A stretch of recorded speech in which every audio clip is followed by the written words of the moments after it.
नमस्कार दोस्तों, आप सभी को मैं मेरे श्री सत्यगाथा चैनल पर स्वागत करता हूँ। ओडिशा की भविष्यवाणिका की सृष्टा महापुरुष अच्युतानंद दास जी का गुप्त खेदा मालिका पुस्तक से मैं आप सभी को अनेक भविष्यवाणियाँ, चाहे वो कल्कि भगवान के बारे में हो या कलयुग की अंत समय का लक्षण के बारे में हो, अनेक बातें मैं आप सभी के सामने वर्णन कर चुका हूँ। तो आज इस पुस्तक से कल्कि अवतार के पिता माता का नाम क्या हुआ होगा, इसी के बारे में आप सभी को सुनाऊंगा। ये बात बताने के लिए मैं गुप्त खेदा मालिका पुस्तक पेज नंबर 23 पर जो लिखा गया है उसे सुनाता हूँ। वो पंक्ति है, अच्युत कहती हरसे शुण भकत राम, कलिरे अवतार हेबे प्रभु कल्कि राम। मातांक नाम पद्मावती, पिता नाम अनंत, शंख चक्रादि चिन्ह घेनी प्रभु हेबे उदित। उदया भकत चिन्हिबे प्रभु उदय जानी, संकेत बुझाई कहिली रख मनरे पुणी। इस पंक्ति पर लिखा गया है कि इस कलयुग पर प्रभु कल्कि राम के रूप में जन्म लेंगे। उनका माता का नाम पद्मावती होगा और पिता का नाम अनंत होगा। शंख चक्रादि चिन्ह को धारण करके ही प्रभु उदय हुए होंगे। स्वयं भगवान के कल्कि जन्म स्वरूप को केवल उदया भक्ति ही पहचान पाएंगे, क्योंकि प्रभु के जन्म के समय को जानकर उदया भक्त उदय हुए होंगे धरती पर। तो प्रभु कल्कि राम के माता पिता का नाम यहाँ जो कहा गया है वो सब कुछ महापुरुष संकेत पर कहे हैं। यही बात आखिरी लाइन पर कहे हैं। महापुरुष अच्युतानंद जी ने अनेक पुस्तकों पर कल्कि अवतार के माता पिता का नाम भिन्न भिन्न कहे हैं, जिसको अगर आप पढ़ोगे मिलाओगे तो भ्रम में पढ़कर सब बकवास है या भविष्यवाणिका ग्रंथ पर ठीक से लिखा नहीं गया या भूल लिखा गया है यही कहोगे। वेद कहता है महापुरुष की बात को समझना हम जैसे अकल के अंधों के बस में नहीं है। अगर आप सद्गुरु जी की चरण सेवा करे होगे तो श्री गुरु जी की कृपा से ही केवल आप कुछ हद तक ये ग्रंथ को समझ पाओगे।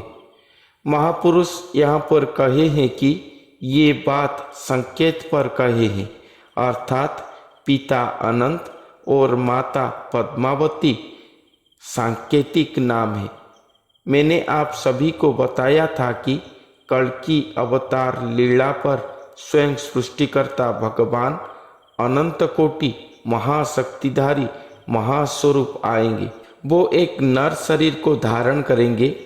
अगर वो ऐसे ही कोई नर शरीर को धारण करेंगे तो वो नर शरीर श्री भगवान को स्पर्श करते ही भस्म हो जाएगा।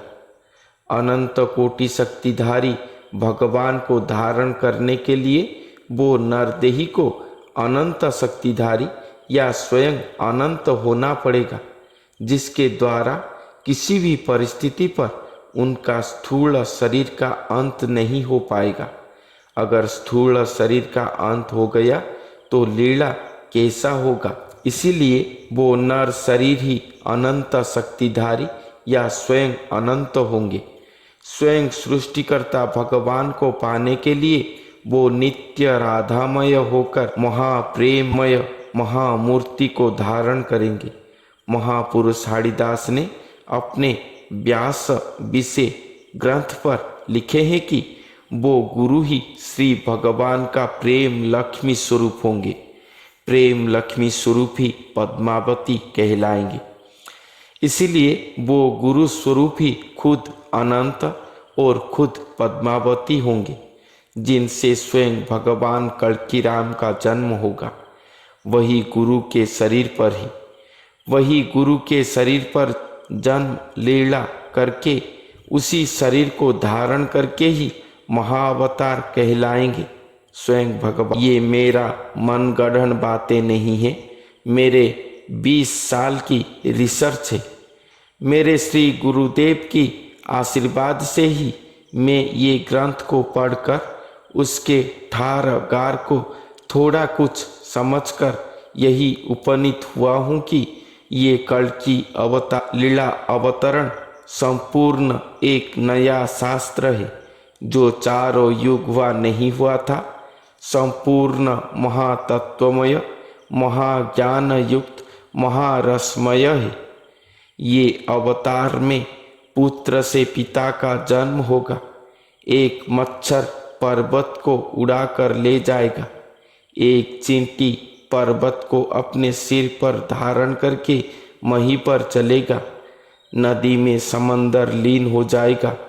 व्याघ्र और हिरण एक ही घाट का पानी एक संग होकर पिएंगे। पिता पुत्र पोता एक ही शरीर होंगे। ये सभी संकेत की बातें हैं, महातत्व की बातें हैं। ये पहली कल की अवतार लीलावतरण की महातत्व है। इसे जो लिखे हैं कोई भांग या गांजा खाकर नहीं लिखे हैं। असाध्य भक्ति साधना को साध्य करके स्वयं महापुरुष होने के बाद ही दिव्य दृष्टा शक्ति पाकर लिखे हैं। इसे समझना हम जैसे साधारण मनुष्य की शक्ति नहीं। और ये ग्रंथ को समझ न पाकर इस पर कल की भगवान के बारे में ये लिखा नहीं गया कहना दोष युक्त होगा सुनिश्चित। ओडिशा के भविष्यवाणी का ज्ञान का भंडार है, जिसको आप समझ पाओगे तो ठीक है, नहीं तो भ्रम ज्ञान पर घूमते ही रहोगे। बिना सद्गुरु जी के आशीर्वाद से आप ये ग्रंथ को समझ नहीं पाओगे। यही बात इस पुस्तक पर लिखा गया है, यही सच्चाई है। तो आज के लिए इतना ही, फिर मिलते हैं अगले वीडियो पर। तब तक के लिए धन्यवाद।